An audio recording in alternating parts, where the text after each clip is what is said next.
Bom, pessoal, aqui é o professor Marcelo Rios. Hoje nós resolveremos um exercício de treliça plana pelo método dos nós. Bom, o primeiro passo é estabelecer, o equilíbrio estático da estrutura, ou seja, garantir que a estrutura esteja parada. Bom, assim, para isso nós determinamos então as reações de apoio. Neste caso, o apoio A e o apoio B. O apoio A é um apoio duplo, ou pino ou rótula, que sugere aí duas reações, reação na vertical e uma reação na horizontal, reações de força. E o apoio B é um apoio simples, de primeiro gênero, que sugere apenas uma reação de força, neste caso perpendicular ao plano do apoio, que eu estou chamando aqui apenas de FB. Bom, então esse é o primeiro passo, determinar as reações de apoio, usando as equações da estática. Então, a primeira equação que eu vou utilizar é somatório das forças em x igual a zero. Então, vamos lá. Somatório das forças em x igual a zero. Em x, nós temos a reação no ponto A, no apoio A, FAX, para a direita, positivo, lembrando que o nosso sistema de coordenada é y positivo para cima, x positivo para a direita, e o momento positivo no sentido anti-horário. Então, continuando aqui, FAX positivo para a direita, o 5 também positivo, porque ele está para a direita, esse outro 5 lá em cima, e esse último aqui. Nós temos essas quatro cargas aí na horizontal. Isso é igual a zero, daqui nós encontramos então que FAX é igual a menos 15 kN. Bom, esse sinal de negativo é para indicar que o sentido real dessa carga não é para a direita, é para a esquerda, ok?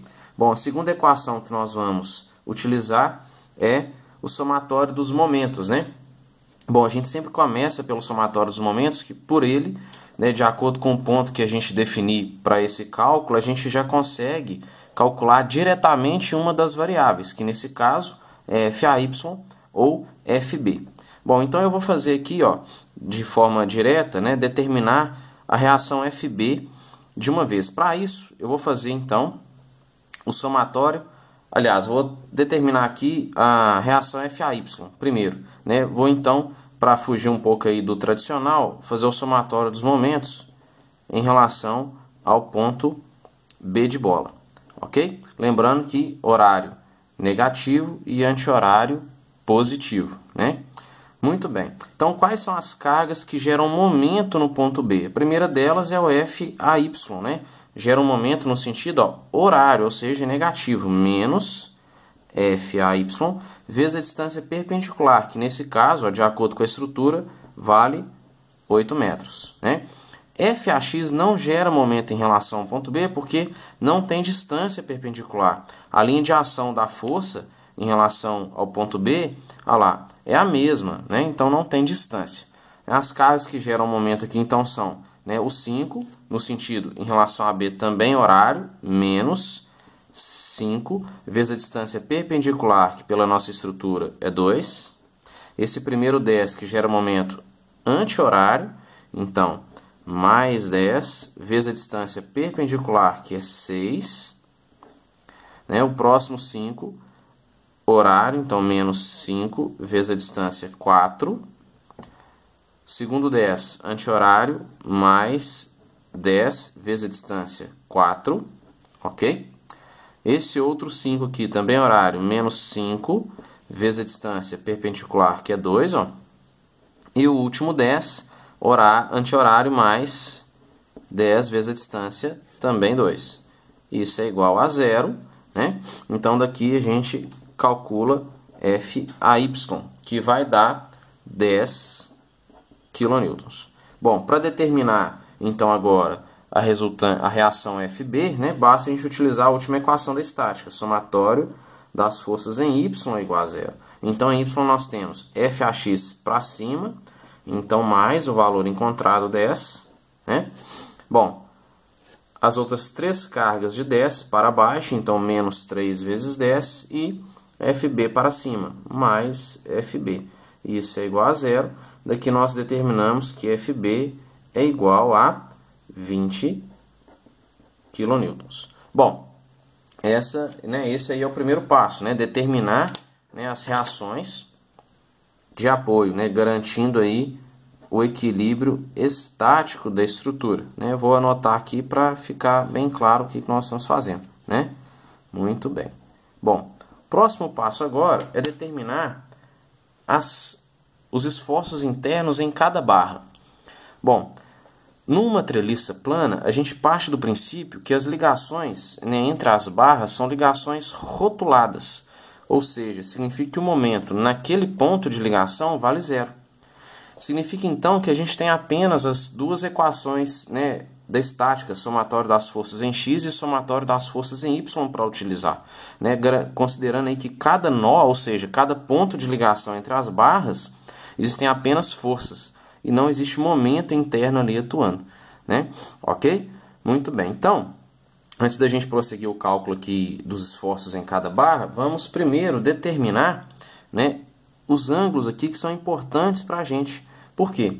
Porque os esforços que vão estar atuando nas barras inclinadas, né, devem estar aqui, a gente vai precisar de decompor esses esforços, né, em relação a x e em relação a y. Então, precisamos desse ângulo θ. Muito bem. Então, vamos aí, pela nossa geometria, né, olha só, vou desenhar aqui um triângulo separado. Pela nossa geometria dessa treliça, né, ó, por exemplo, ACD, como está definido aqui, né, esse ângulo é perpendicular, essa distância aqui é 2 metros, essa distância também é 2 metros, né, e aqui é o nosso ângulo θ. Então, a gente pode usar aí a trigonometria para determinar esse ângulo θ. Ó. Tangente de θ é igual cateto oposto, né, lembrando aí um pouco, né, da matemática, ó, sobre cateto adjacente.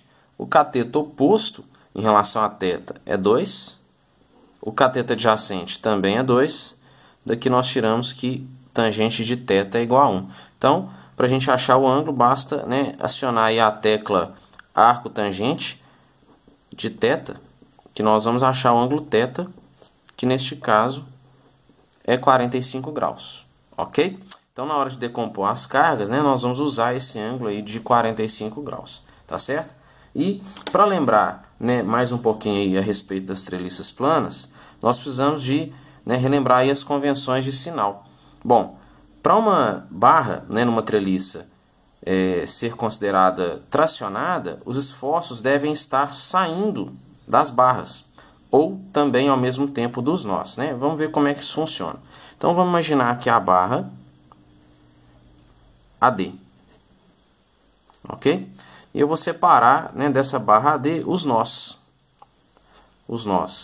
A e o nó D de dado. Muito bem. Então, vamos supor que o esforço que está atuando na barra AD seja um esforço de tração, né? Ou seja, né, olha lá, a carga interna, no sentido aí da barra, saindo dela. Para equilibrar, né, o ponto A na barra em relação ao ponto A no nó, né, no nó esse esforço tem que aparecer, ó, olha lá, no sentido contrário. Então, para considerar que uma barra está sendo tracionada, o esforço no nó ele tem que sair do nó na direção da barra. Assim, a gente considera, então, que essa barra está sendo tracionada. O contrário significa que a barra está sendo comprimida. Então, vamos ver isso com mais detalhes, né, com mais tranquilidade, na hora de calcular os esforços aí em cada nó, em cada barra, ok? Então, vamos lá. O segundo passo agora, né, depois de determinar as reações de apoio, é determinar os esforços em cada nó.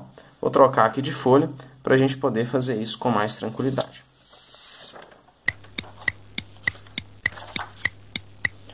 Posicionar ela aqui.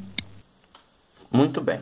Bom, como nós vimos, né, na figura anterior, nós temos aí várias barras a serem determinadas. Né? Eu nomeei apenas, né, aí 3 nós, o nó A, o nó C e o nó D. Bom, como que nós começamos a determinar os esforços aí em cada nó ou em cada barra, né? A gente, pelo método dos nós, como nós temos apenas 2 equações para utilizar, ou seja, somatório das forças em x e somatório das forças em y, a gente só pode, então, escolher um nó em que nós temos, no máximo, 2 incógnitas. Né? Então, neste caso, né, as opções que nós temos seria o nó A, né, no apoio à esquerda, ou o nó B, lá na direita da figura. Né, eu vou optar aqui por começar pelo nó A. Bom, então a gente vai fazer um diagrama de corpo livre em relação a esse nó A. Então vamos lá, diagrama de corpo livre, né? Bom, eu vou desenhar aqui o nó A. Esse é o nó, né? Nós vamos estudar o nó em si e não a barra, porque fica muito mais fácil da gente calcular quais são os esforços que estão atuando neste nó A. Né? As reações de apoio de 10 kN, que nós calculamos, né? A reação FAX de 15, nós adotamos para a direita e nós encontramos negativo, então já vou colocar aqui no seu sentido real, 15 para a esquerda, ok? E aí nós vamos ter então as cargas em cada barra, ó. Considerando que cada barra está sendo tracionada, né? A barra AC, olha lá, ó, a força saindo do nó no sentido da barra, ok? E a barra, né? O esforço na barra AD, saindo do nó no sentido da barra, né? E aqui é o nosso ângulo θ que nós calculamos anteriormente. Bom, tá aí o diagrama de corpo livre para o nó A, né? Então, como nós estamos considerando que as barras AC e AD estão sendo tracionadas, se nós encontrarmos valores positivos, significa que elas realmente estão sendo tracionadas. Se encontrarmos valores negativos, significa que ela está sendo comprimida. Muito bem. Antes da gente continuar, o próximo passo aqui é decompor, né, as cargas serem determinadas que estão inclinadas, né, na direção X e na direção Y. Então, decompondo aí os esforços, ó, nós vamos ter o seguinte diagrama, né? Vou continuar aqui, 10, 15, aqui nós vamos ter o esforço FAC, né, na barra AC, e agora as componentes de FAD, uma componente na horizontal, FAD cosseno de θ, e uma componente na vertical, FAD seno de θ. Bom, aqui eu já, né, escrevi aí as cargas já, né, calculadas, né, decompostas aí em relação a x e a y. Marcelo, não estou lembrado como que, né, que a gente decompõe essas forças, não. Então vamos lembrar aqui no cantinho, ó, né, a força aqui FAD, ok? Então as componentes vão ser FADX, que, né, eu já coloquei aqui como FAD cosseno de θ, e a próxima componente FADY. E aqui, nosso ângulo θ. Então, se lembrarmos aí da trigonometria, seno de θ, cateto oposto, FADY, sobre hipotenusa, FAD, né? Hipotenusa aí é o lado que está de frente para o ângulo de 90 graus. E daqui nós isolamos, ó, FADY, que é o que nos interessa. Então, FADY é FAD seno de θ. Olha lá, ó, a componente FADY já está aqui pronta, né? E a mesma coisa, usando aí o cosseno de θ, ó, cateto adjacente, FADX sobre hipotenusa. Então, daqui nós isolamos e encontramos que a componente na horizontal será FAD cosseno de θ. Ok? Um macete aí, né, para a gente chegar nesses valores mais rápido é o seguinte: se o ângulo, né, θ, for medido em relação à horizontal, que é o caso, né, a componente horizontal é sempre o cosseno e a vertical é o seno. Se o ângulo for medido em relação à vertical, é o contrário. Ok? Então vamos lá. Então agora vamos calcular, né, definitivamente os esforços aí na barra AC e na barra AD. Muito bem. Então vou começar pelo somatório das forças em Y igual a zero.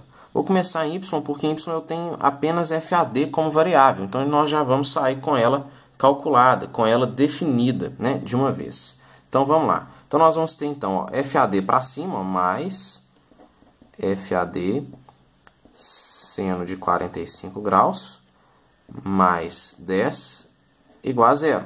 Então FAD é igual a menos 14,14 kN. Bom, encontramos aí, então, ó, um resultado negativo. Significa que essa barra está sendo o quê? Comprimida, né? É um esforço de compressão. Ok? Bom, e para determinar FAC, nós vamos aí lançar a mão da somatória das forças em X igual a zero. Então, em X nós vamos ter FAC para a direita positivo, mais FAD cosseno de θ. Então, FAD menos 14,14 vezes cosseno de 45 graus, né? Menos 15, que está para a esquerda, igual a zero. Então, daqui nós determinamos FAC, que vai valer 25 kN, né? Resultado aí positivo, significa que essa barra está sendo tracionada. Tração. Ok? Bom, esse é o primeiro passo, né? Determinar aí o esforço no nó A. Ok? Bom, o próximo passo agora é ir para os próximos nós, né? Mas a gente tem o limitante dos nós terem no máximo duas variáveis. Então, o próximo nó a ser determinado é o nó C, que tem apenas duas variáveis aí. Ou então, né, ir lá para a direita da estrutura e calcular o nó B de bola, ok? Bom, então até a próxima. Não deixe de curtir, de se inscrever no nosso canal e de compartilhar. Um abraço.